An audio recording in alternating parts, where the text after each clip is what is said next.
Alors Atland, c'est une société qui a été créée en décembre 2010.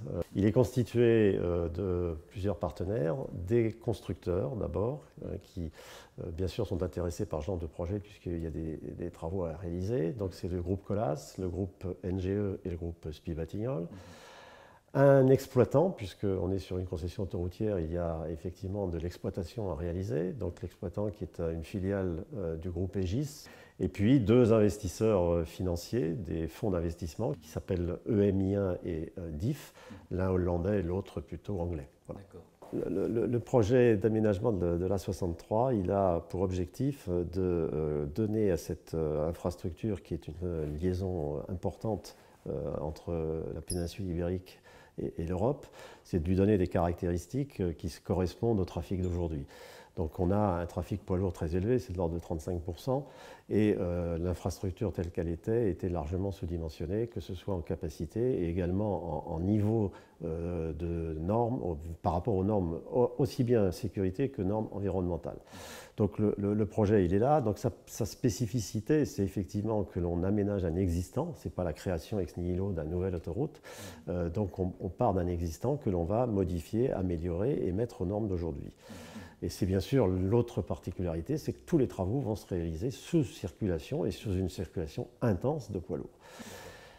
Autre particularité, c'est que dans ce projet, l'État a su imposer que le rachat de l'infrastructure par la société concessionnaire. Donc Atland a racheté l'infrastructure existante à hauteur de 400 millions, puisque les travaux représentent en gros 500 millions, pour faire simple.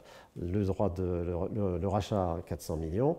À cela, on rajoute quelques frais financiers. On arrive sur un besoin de financement global de l'ordre de 1,1 milliard qui a été couvert par l'apport de 200 millions de fonds propres par mes actionnaires et environ 900 millions par un pool d'une dizaine de banques. Alors, sur les aspects techniques de ce projet, il est important effectivement de noter qu'il se situe post-Grenelle de l'environnement. Donc ça a obligé à avoir une stratégie, une réflexion un peu différente sur le projet, d'intégrer dès la phase de conception un certain nombre de choses qui avant ne se faisaient pas forcément.